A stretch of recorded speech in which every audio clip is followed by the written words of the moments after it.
ब्रह्म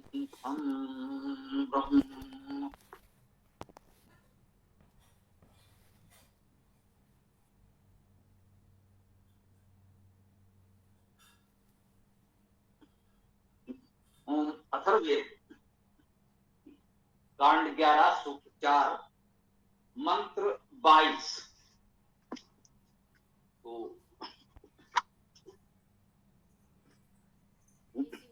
ओम अष्टाचक्रम वर्तत एक नेमी सहस्राक्षरम प्रप्रभो निपश्चा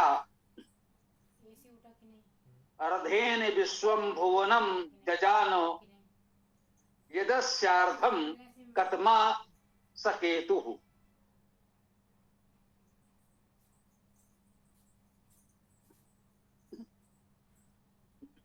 निश्चित रूप से ये मंत्र कुछ महत्वपूर्ण तो है। अभी हमने पढ़ा, इसके पहले तो कोई आभास नहीं था क्या मंत्र है, आज क्या होगा।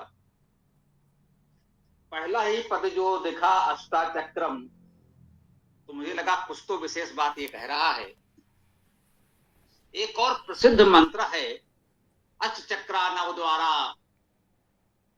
सुना होगा, तो मुझे लगा वही मंत्र है या वैसा ही कुछ और है। तो चलिए, वो मंत्र नहीं है तो ये मंत्र भी कुछ इसी तरह की बात कर रहा है, तो महत्वपूर्ण तो है। कह रहे हैं अष्टाचक्रम वर्तत एक नेमी। क्या बात है।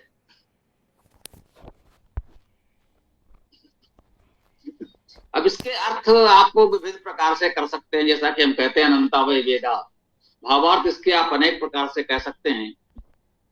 शब्दशः अर्थ देखें तो क्या कह रहे हैं, अष्टाचक्रम, 8 चक्र। अष्टाचक्रम कहा गया है तो ये एक वचन में है, इस बात को भी ध्यान में रखना है। अष्ट का अर्थ तो 8 हो गया, और चक्र 8 चक्र तो हैं, लेकिन अष्टाचक्रम पद का प्रयोग एक वचन में हो रहा है। ये हम आप सबसे निवेदन करते हैं कि जो लोग ये कहते हैं कि वेद पढ़ने से पहले आपको अष्टाध्यायी, महाभाष्य, दर्शन, ब्राह्मण ग्रंथ आदि आदि सब करना पड़ेगा, तो वो तो निश्चित रूप से आपको वेद से दूर रखने का षड्यंत्र है। मैं निश्चित रूप से मानता हूं वो प्रत्यक्ष या परोक्ष रूप से वेद विरोधी हैं, आपको वेद से दूर रखने का षड्यंत्र रच रहे हैं। परंतु इतना मैं भी आपसे लगातार कहता हूं कि व्याकरण की कुछ मूलभूत अवधारणाएं तो आपको समझनी ही होंगी। भले ही उसके लिए आपको बहुत बड़े बड़े विद्वानों के बहुत भारी भरकम ग्रंथ न पढ़ने पड़े, सरलता से कुछ मूलभूत अवधारणाएं तो समझ ही लें, अन्यथा भ्रमित हो जाएंगे। पहला ही पद कह रहा है अष्टाचक्रम। इस मंत्र का चयन संभवतः इसीलिए किया गया, यही कह रहे थे कि वो समझ में नहीं आ रहा, कैसे समझ में आएगा। चक्र 8 हैं और एक वचन में कहे जा रहे हैं, तो समस्या तो होगी।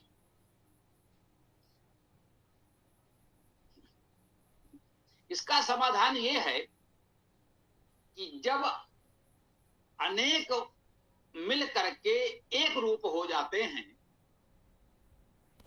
तो एक वचन में प्रयोग होता है। अभी एक पर्व के रूप में भी लोक में मनाया गया, वेद से कोई संबंध हो या ना हो, लोक व्यवहार में बहुत कुछ होता है और उसको नकार भी नहीं सकते, उपेक्षा भी नहीं कर सकते। नवरात्र, नवरात्रिणाम समाहारा नवरात्रम। नवरात्र है तो 9, संख्या 9 है। आपने देखा नवरात्र 9 दिन चले या नवरात्र चले, वो अलग विषय है कि वो दिन और रात्र वाली बात तो छोड़ दीजिए। यहाँ नवरात्र की बात की जा रही है। नवरात्रम एक वचन में पद प्रयोग होता है। नवरात्रिणाम समाहारा, नवरात्रा नहीं नवरात्रम होगा। और ये सामान्यता नपुंसक लिंग में आ जाता है, जिससे कहा गया अष्टाचक्रम। ये अष्टाचक्रम प्रथमा विभक्त कर्ता कारक एक वचन में भी हो सकता है, नपुंसक लिंग मान करके, जो व्याकरण की प्रक्रिया है। और चक्रम, ये मकार द्वितीय विभक्त एक वचन का चिन्ह तो है ही, तो इसे प्रथमा और द्वितीय दोनों में आप मान सकते हैं। परंतु मुख्य बात यह है कि 8 चक्र हैं और वो कुल मिलाकर किसी एक का बोध करा रहे हैं। 8 चक्र अलग अलग नहीं है, वो संयुक्त हैं और वो मिलकर किसी एक का बोध करा रहे हैं।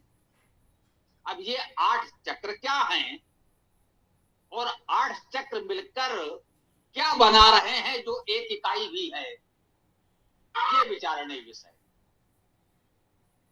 ऐसे में हम आपसे निरंतर निवेदन करते आए हैं कि किसी एक विद्वान के अनुमान पर कल्पना को अंतिम सत्य मानकर न चलें। वो चाहे जितना बड़ा विद्वान हो, आधुनिक काल का हो या अति प्राचीन काल का।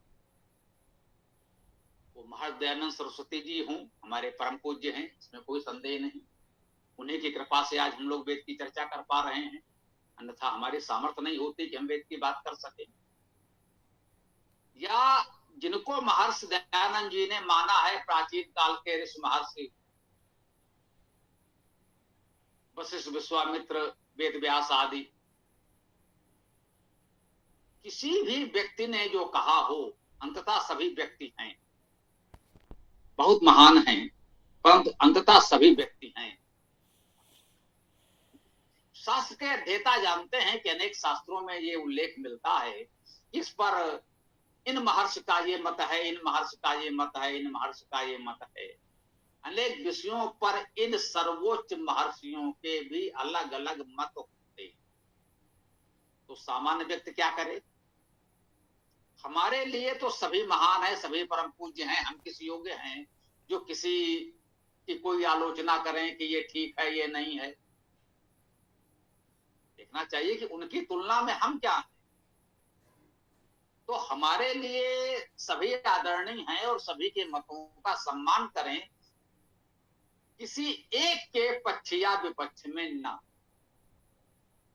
8 चक्रों का समाहार क्या है? एक वाहन है जिसमें 8 चक्र, 8 पहिए लगे हुए हैं, हो सकता है। 8 पहियों वाला कोई रथ, कोई वाहन हो सकता है, बिल्कुल हो सकता है। या प्रकृति में कुछ ऐसा है जिसमें 8 चक्र हैं। ये सौर मंडल है जिसमें 8 ग्रह घूम रहे हैं। ये सभी ग्रह चक्राकार घूम रहे हैं, इसलिए उन्हें भी 8 चक्र कहा जा सकता है। बुध, शुक्र, पृथ्वी, मंगल, गुरु, शनि। अब ज्योतिषी गणना में सूर्य और चंद्र को भी इसमें सम्मिलित कर लेते हैं। आधुनिक खोजों में उसके आगे भी अरुणो वरुणो यम 3 आकाशीय पिंड पाए गए, जिन्हें ग्रह माना गया, कभी किसी एक को नहीं भी माना गया, वो अलग है। तो 8 चक्र की बात यहां भी हो सकती है। कोई कहे कि देखिए सौरमंडल की बात तो इस मंत्र में आई, उसका एक भावार्थ ये हो सकता है, लेकिन ऐसा नहीं है कि इस मंत्र से आप कहते हैं देखिए साहब इस मंत्र में तो सौरमंडल के 8 ग्रहों की चर्चा हो रही है। इतनी शीघ्रता नहीं करनी चाहिए। अब ज्योतिष विद्या के जानकार हो सकता है इसका कोई अपने प्रकार से कोई समाधान दें कि ये 8 चक्र कौन से हैं, आगे मंत्र क्या इस विषय में कुछ बता पाएगा। हम लोग प्रयास करते हैं आगे ये मंत्र क्या कह रहा है इस विषय में। कह रहे हैं अष्टाचक्रम वर्तते एक नेमि। 8 चक्र हैं, वो वर्तमान हैं, कैसे? एक नेमि। नेमि तो एक है। अब ये नेमि क्या है? नेमि वो धुरा है जिससे ये चक्र या पहिए जुड़े होते हैं। 8 चक्र वाले वाहन की कल्पना करें तो सामान्यतः उसमें 4 धुरे होंगे, एक धुरे में 2-2 पहिए जुड़ेंगे। आजकल बहुत भारी भारी वाहन कुछ ऐसे होते हैं जिसमें एक धुरे में 4 पहिए जोड़ दिए जाते हैं, 2 इस ओर 2 उस ओर। तो इस प्रकार से यदि कल्पना करें तो इस प्रकार से एक धुरे में 4, दूसरे धुरे में 4, तो 8 चक्र का वाहन बने। लेकिन यहां तो कह रहे हैं एक नेम या धुरा तो एक ही है, उसमें 8 चक्र लगे। कितना भारी भरकम वाहन होगा जिसमें 4 पहिए एक और 4 पहिए दूसरी ओर, 8 पहिए एक ही धुरे पर लगे होंगे। तो स्वाभाविक है उसमें धुरे भी अनेक ही होंगे। केवल एकमात्र धुरे में 8 पहिए लगाकर तो कोई वाहन चलने से रहा, ये अव्यवहारिक होगा। तो आप देख रहे हैं हमारा प्रयास ये नहीं होता है कि हम अपनी कल्पना मान्यता के कोई भाव आप पर थोप दें कि देखिए ये है। हम आपको प्रयास यही करते हैं कि आप स्वयं स्वतंत्र मस्तिष्क से, उन्मुक्त मन से स्वयं विचार करें तो हो सकता है सत्य के अधिक निकट पहुंच सके। 8 चक्र हैं जो एक नेमी वाले, सबकी नेमी तो एक ही, चक्र 8। ये बता दें, जो हम बौद्धा कहते हैं कि वेद बहुत सुंदर सरस काव्य है, तो ये काव्य गुण, इसमें ये प्रतीकात्मक भी होते हैं, बौद्धा रूपक के रूप में कहे जाते हैं। जो व्यवहार में आपको ऐसा कोई वाहन नहीं मिलेगा जहां 8 चक्र आपको दिखाई पड़े, वो किसी के लिए कहा जा रहा है। जैसा मैंने कहा सौरमंडल के लिए हो सकता है, ज्योतिषी गणना के दृष्टि से किसी और विषय में हो सकता है, लेकिन ज्योतिषी गणना में ये 8 क्या है वो तो हम लोगों के लिए थोड़ा कठिन है। ऋतु में 6 होती हैं, मास 12 होते हैं, ये 8 क्या होता है अभी हम लोगों की जानकारी में तो नहीं है। हो सकता है कुछ होता हो जो लोगों की जानकारी में हो। हाँ, 8 प्रहर होते हैं, ये 8 प्रहर तो होते हैं। यदि ये निरंतर नियमित रूप से घूमते हुए 8 प्रहर की बात कर रहा हो तब तो ठीक है। एक अहोरात्र जो दिनमान है हमारा, अहोरात्र का मान है, उसमें ये 8 प्रहर हो सकते हैं। वर्तमान समय की इकाई से यदि कहें तो लगभग 3 घंटे का एक प्रहर होता है, और अहोरात्र जिसे इस समय 24 घंटे से भी व्यक्त करते हैं, 8 प्रहर होते हैं। 4 दिनमान में, 4 रात्रिमान में। एक सामान्य रूप से यदि कहें तो थोड़ा बहुत दिनमान रात्रिमान घटता बढ़ता रहता है, तो वो समायोजित हो जाएगा। तो एक दिन को, अहोरात्र को यदि वो धुरा माने तो ये 8 प्रहर एक चक्र की भांति उसमें घूमते रहते हैं, ये संकेत हो सकता है। और ज्योतिषी विद्वानों के लिए ये मंत्र ज्योतिष के संदर्भ में उपयोगी हो जाएगा। अब कह नहीं सकते जो 100 से अधिक मंत्र ज्योतिष के हम लोगों ने संकलित किए हैं ज्योतिष के विद्वानों के सहयोग से, उनमें ये मंत्र है या नहीं, हो भी सकता है। तो अष्टाचक्रम वर्तते एक नेमी, आगे और कह रहे हैं सहस्राक्षरम। सहस्र तो अक्षर हैं। अब ये सहस्र अक्षर क्या है? क्या कोई मंत्र है, लेख है जिसमें सहस्र अक्षर हैं, 1000 अक्षर या वर्ण है? सोचिए, शायद हो सकता है कहीं चारों वेदों में कोई मंत्र ऐसा हो, लेकिन ऐसा प्रतीत नहीं होता है। यहाँ जो सहस्राक्षरम कहा गया है उसका ये आशय तो नहीं लगता। हम कहते हैं वेद में बहुधा जो ये बड़ी बड़ी संख्याएं आती हैं वो बहुलता के वाचक होते हैं। शतम अर्थात बहुत से, सहस्र अर्थात और भी अधिक। तो यहाँ ये किसी विशेष संख्या के बोधक न होकर बहुलता के बोधक होते हैं, बहुत अधिक संख्या में होने का आभास कराते हैं। जैसे सहस्राक्षा, सहस्रपाद आदि कहते हैं, 1000 आंखें, 1000 पैर, 1000 बाहु आदि। तो वहां बहुत से होने का भाव होता है, न कि उस संख्या का। तो ये तो स्पष्ट है, सहस्राक्षरम कह रहे हैं, सहस्राक्षरम। अब अक्षर को भी समझ लें। अक्षर देखना का अर्थ भी है, और अक्ष भी धुरी कहते हैं। जैसे पृथ्वी अपने अक्ष पर घूमती है, उस धुरी पर घूमती है, सभी ग्रह अपनी अपनी धुरी पर घूमते हैं। तो अक्ष को लोक व्यवहार में इस धुरी के अर्थ में भी ग्रहण किया जाता है। और अक्ष का अर्थ देखने से भी होता है। अक्ष धातु अक्षत अक्षते, खेलने क्रीडने दर्शने, ये खेलने के अर्थ में भी है और देखने के अर्थ में भी है। तो सहस्राक्षर जो कहा जा रहा है, सहस्राक्षरम हजारों को देखने वाला, जो बहुतों को देखने वाला है। पुनः स्मरण करें कि वेद मंत्र का मुख्य अर्थ आध्यात्मिक होता है, अर्थात ऐसे पदों को हम ईश्वर परक मानकर अर्थ करते हैं। सहस्राक्षर भी उस परमेश्वर को ही संबोधित किया जा रहा है, जो हजारों आंखों वाला है, हजारों को देखता है, अर्थात बहुतों को देखता है। उसकी बहुत दृष्टियां हैं, बहुत प्रकार की दृष्टियां हैं, बहुत व्यापक दृष्टि है और सबको वो देखता है। उस अर्थ में भी आप इसको ग्रहण कर सकते हैं।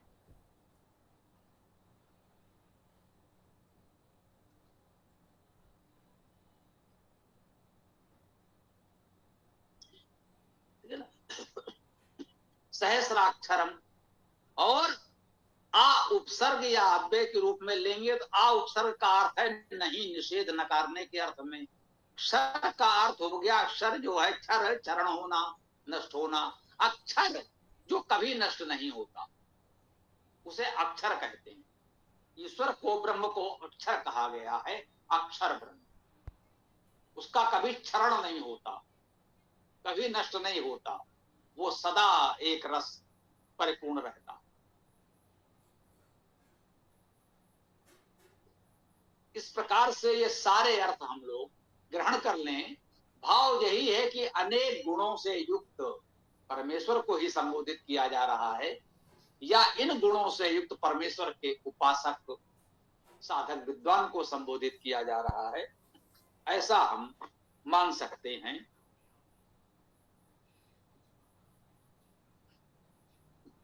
अष्टाचक्रम वर्तते एक नेमी सहस्राक्षरम प्रपुरो निपश्चा। प्रमुखता से पुरो, पुरा पहले आगे, निपश्चात और निश्चित निरंतर पश्चात। वही सबसे पहले भी है और पश्चात भी है। अब वो परमेश्वर सर्वव्यापी है, सबसे पहले सबसे आगे भी वही, और जितना भी कहें सबसे पीछे जो भी हो उसके भी पीछे वो भी वही, क्योंकि वो तो सर्वव्यापी है, उसे तो कहीं आना जाना है नहीं। तो सबसे आगे भी वही दिखेगा, सबसे पीछे भी वही दिखेगा। यजुर्वेद के 40वें अध्याय में भी संभवतः इस तरह की बात आई है कि आप कितना भी वेग से दौड़ें, वो सबसे आगे मिलेगा, क्योंकि वो तो सर्वव्यापक है। कितना भी वेग से भागकर आप जाएं, जहां भी पहुंचेंगे वो तो पहले से विद्यमान है, सर्वव्यापक है। तो ये कहा जा रहा है कि अष्टाचक्रम वर्तत एक नेमी सहस्राचरम प्रभु पश्चात। अब इसमें निश्चित रूप से किसी तीव्रगामी वाहन का आभास देने का प्रयास है। आभास है, कोई यहाँ पर वाहन, कोई गाड़ी है नहीं। वो परमेश्वर कैसा है उसी का वर्णन किया जा रहा है। कहेंगे प्राण सूक्त है तो उसको मुख्य रूप से प्राण नाम से कहा गया है, परंतु उसको अन्य गुणों से भी यहाँ स्मरण किया जा रहा है। कह रहे हैं अर्धेन विश्वम भुवनम जजान। क्या बात है। इस दृश्य से भी ये मंत्र आपके लिए बहुत उपयोगी हो जाएगा। कह रहे हैं अर्धेन विश्वम भुवनम जजान, अर्धेन आधे से विश्वम भुवनम, विश्व अर्थात सभी, भुवनम भुवन को, भुवन भूधातु का अर्थ है होना, भुवन का अर्थ जो भी हुआ है संपूर्ण सृष्टि। अर्धेन विश्वम भुवनम जजान, आधे से उसने संपूर्ण सृष्टि उत्पन्न कर दी। और शेष अर्धेन विश्वम भुवनम जजान यत अस्य अर्धम कतमा सकेतु, आधे से तो उसने पूरी सृष्टि बना दी, अब जो आधा शेष रहा उसे कैसे जाना जाए, उसे कैसे समझा जाए? वो परमेश्वर का मूल दिव्य स्वरूप अवस्थित है। वेद के अन्य मंत्रों में भी आया है कि एक पाद से संपूर्ण सृष्टि उत्पन्न होती है। एक पाद अर्थात एक भाग से, वहां चौथाई का भाव लिया गया कि उसके एक छोटे से अंश चौथाई भाग से संपूर्ण सृष्टि उत्पन्न हो जाती है।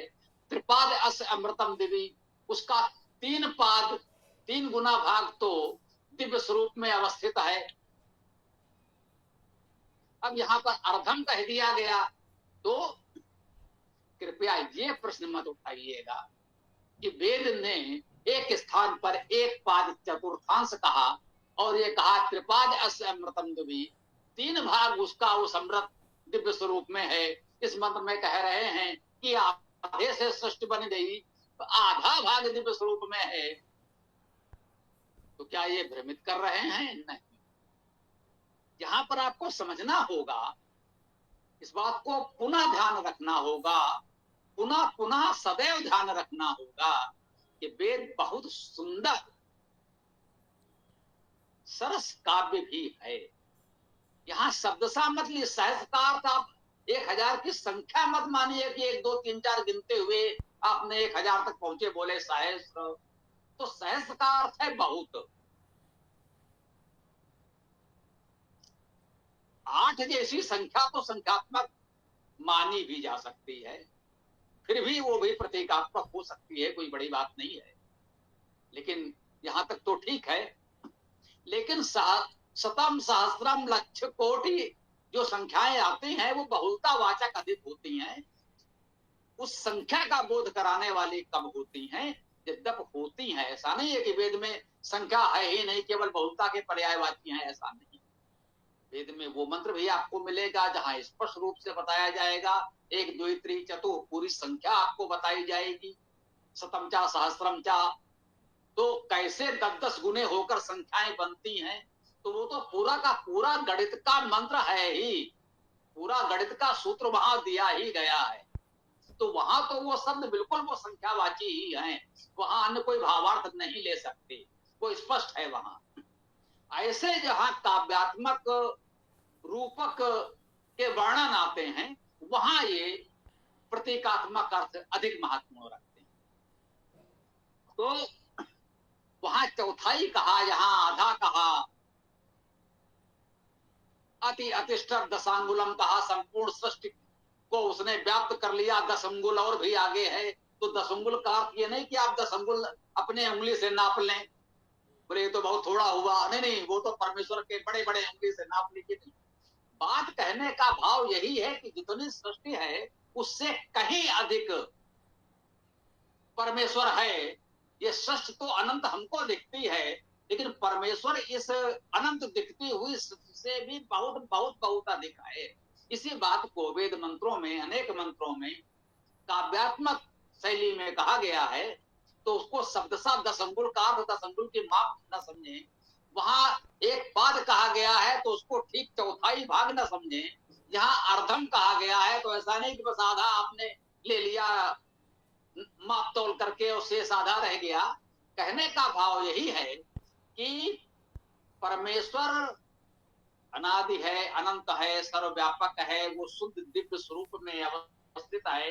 जब सृष्टि न हो जहां पर, और ये संपूर्ण सृष्टि उसके एक अंश से उत्पन्न होती है, उसे आप चौथाई कहें, आधा कहें, शतांश कहें, जो कहें, भाव यही है कि एक छोटे से अंश से ये संपूर्ण सृष्टि उत्पन्न होती है और बड़ा उसका भाग वो शुद्ध दिव्य चेतन स्वरूप में सदैव अवस्थित रहता है। वो विकार नहीं होता, उससे सृष्टि नहीं बनती, परिवर्तन नहीं होता, थोड़ा सा अंश ही सृष्टि के रूप में परिवर्तित हो जाता है। ये हमको अनेक मंत्रों में दिखाई पड़ता है, स्पष्ट रूप से कहा गया हमको मिलता है। वही यहाँ कहा जाता है और अंत में प्रेम से कह दिया जाता है कि ये सृष्टि तो दिख रही है, समझ में आ रही है, वो उसका चौथाई है, आधा है, जितना भी है, और जो वो शेष रह गया, त्रिपाद अस अमृतम दिवी, या कहा गया यदस्यार्धम, जो इसका आधा वो शेष रह गया, वो कतमा सकेतु, वह कैसे जाना जाए, उसको जानना तो बहुत कठिन है। अब ये कतमा जो है, ये संख्यावाची सर्वनाम मान ले, जो हमने कहा कितना, कतमा का अर्थ कौन भी किया गया है सर्वनाम के रूप में ही, ये भी मान सकते हैं। केतु कित धातु का अर्थ जानना भी होता है, केतु अर्थात जानने वाला, जानकार या जानकारी जो भी कह लें। तो कुल मिलाकर भाव यही है कि उसके कुछ अंश से तो सृष्टि बन गई, शेष जो उसका दिव्य चेतन स्वरूप मूल स्वरूप में अवस्थित है, वही मुख्य बात है। उसको कौन जानता है, उसे तो कोई कोई ही जान समझ सकता है, और जो उसे जान लेता है, तो कहा गया है कि वो क्या है, जिस एक को जान लेने से व्यक्ति सब कुछ जान जाता है। तो उस परम तत्व को जो एक बार जान लेता है, फिर वो सब कुछ जान जाता है, वेद उसकी समझ में आता है। जी हाँ, जो उस तत्व को जान लेता है, समझ लेता है, अनुभव कर लेता है, वेद उसके लिए अपना हो जाता है। फिर उसके लिए बहुत विद्वता प्रदर्शन की, शास्त्रार्थ करने की आवश्यकता नहीं होती। वेद मेरा अपना है, उसके लिए अपना हो जाता है। इसी को कहते हैं मंत्र दृष्टा होना, ऋषियों मंत्र दृष्टारा, जो मंत्र को स्पष्ट देख सकता है, जैसे कोई वस्तु हमारी हथेली पर रखी हो और हम इसे स्पष्ट देख समझ पा रहे हो, वेद उसके लिए इतना अपना हो जाता है कि वो मंत्र को पढ़ता है, और जैसे वह मंत्र स्वयं अपना भाव, अपना हृदय उस अध्येता के लिए खोल देता है। यही स्थिति प्राप्त कर लेना वास्तव में वेद का अध्येता होना है। उसे आप भारी भरकम शब्दों में कुछ भी कह लें, उसमें कुछ नहीं रखा है। वो तो लोग अपने अनुसार कुछ भी कहते रहते हैं कि भाई कोई अध्येता है, उपाध्याय है, आचार्य है, विद्वान है, ऋषि है, महर्षि है। वो तो लोग आस्था श्रद्धा से कोई भी शब्द दे दें तो वो तो कह सकते हैं, उनके साथी सहयोगी भक्त अनुयायी कोई भी कह लें। बात यही है, उस तत्व को समझ लें तो वेद मंत्र एक एक शब्द, एक एक मंत्र, उसका भाव आपके समझ ऐसे ही स्पष्ट होता चला जाता है, जैसे हम थोड़ा सा आपके समझ प्रयास कर पा रहे हैं। तो इसीलिए कर पा रहे हैं कि कहीं ना कहीं उन मनुष्यों के परिश्रम का कुछ लाभ हमको मिला है, और ये वेद की विद्या थोड़ी बहुत अपनी समझ में आने लगी है, जो आपके समझ हम प्रस्तुत कर पा रहे हैं। तो हमें लगता है इस मंत्र की व्याख्या को यहाँ अब विराम दिया जा सकता है। आप लोगों का जो भी प्रश्न आदि हो प्रस्तुत कर सकते हैं। मंत्र वास्तव में उत्तम था, हम धन्यवाद देना चाहेंगे ये इस उत्तम मंत्र का चयन करने के लिए। ये बहुत प्रकार से आपके लिए उपयोगी होगा। तो अब आप लोग अपनी बात रखें।